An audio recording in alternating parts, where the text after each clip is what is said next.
There's this little known concept that rules every decision you make and the person that you eventually become. If you don't properly conceptualize what I'm about to tell you, then you could let this decay your life into disappointment. This video will be an exploratory exercise into the concept of value and expected value specifically. Value is a loaded word with many undertones to it, but throughout the next few minutes, you'll understand just how powerful your perception of value is over your behavior. To begin, reflect on the following questions. What biases are present when you make decisions? What decisions warrant the application of critical thought? When you do make an action, under what basis do you justify your action? If you struggle to answer these questions, finding yourself uncomfortable from the fact that most of your daily actions are unconscious, then you're going to want to stick around and learn what you can do today to act in alignment with your values. Whether you're consciously aware of it or not, you make decisions based upon what it is that you value. When you're considering what to have for dinner, someone who chooses a salad over a McDonald's Big Mac values their health more than a delicious, instantly gratifying meal. But it's not as simple as what you value. It's about how you expect that value to materialize over time. You may value your health, but eating a singular Big Mac doesn't make or break your physical health. You expect that if you make the decision to eat the Big Mac now and continue to make similar decisions, your health will trend in a downwards direction. Whether it be for your health, your career, or even your relationships, everything that you do is driven by expected value. The issue is our expected value analysis is often ill-informed. It's important that you pause and take the time to bring awareness over how you make decisions and what variables that you give weight to. Without this awareness, our decisions will be made for us subconsciously, which often results in suboptimal outcomes. The goal of bringing awareness to the decision-making process is to highlight how often our decisions are based on insufficient data. We're driven astray through false beliefs which influence us to pursue one direction when another might be far more beneficial. It's possible to know what the true value of a decision might be, and that's why this concept is called expected value. When making a prediction, there will always be a level of uncertainty.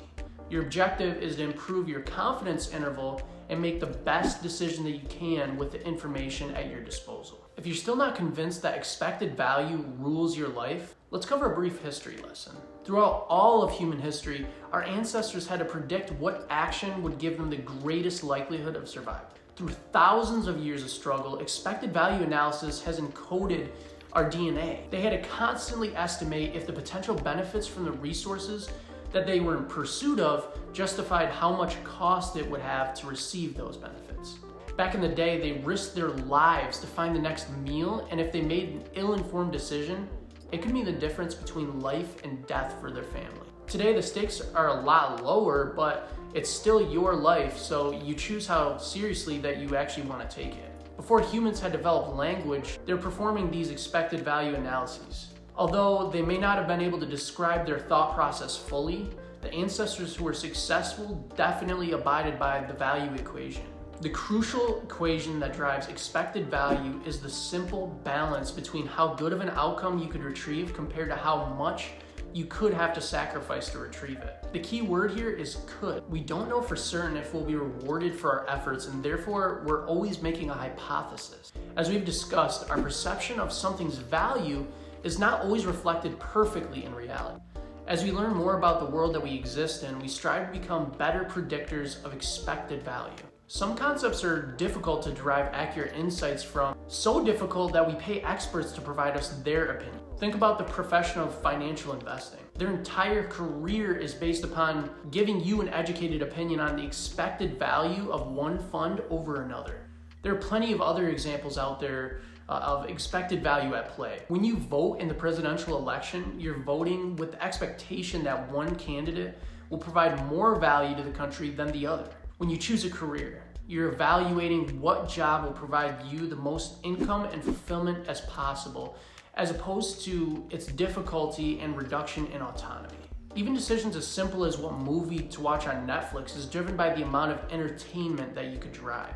Hopefully now you can see how expected value drives your life and your decisions. To put this theory into practice, let's cover a more specific equation that will really help you narrow your focus on the most important questions to ask yourself when weighing your option. The following framework is from Alex Hormozi. He's a successful entrepreneur who analyzed how himself and buyers make decisions. When crafting this video on value, it's hard to argue with the equation that Alex had put together. And there are 4 concepts that derive your expected value. The first one is your desired outcome. What is it that you want to achieve? For a hunter, it could be a meal for the family by hunting a woolly mammoth. For each decision that you're making, clearly define it on paper what it is that you hope to achieve. And the next variable is perceived likelihood of achievement. Yeah, we all have desired outcomes, but do you believe that if you applied effort, you would actually retrieve it? Killing a woolly mammoth certainly would provide a very desirable outcome, but an experienced hunter would realize that his chances of success are pretty low. You might have the desired outcome of marrying a supermodel, but unless you look like Chris Hemsworth, you'll perceive that this is pretty unlikely. These 2 variables are what drive the value. The next 2 values drive what you have to sacrifice in order to get it. Value is always a balance between these 2 concepts. You must take into account both if you want to make an educated decision. The third variable is time delay. How long from the time that you commit to a direction will it take to retrieve that end reward? If a hunt for the woolly mammoth takes 2 months, your family could probably be starved before you even make the kill. This dramatically reduces the expected value of the hunt. Your dream career might require 8 years of education to retrieve, while other careers are available to you in just 2 years of apprenticeship. It makes you think a bit differently. The final variable is the amount of perceived effort that must be exerted to achieve the desired outcome.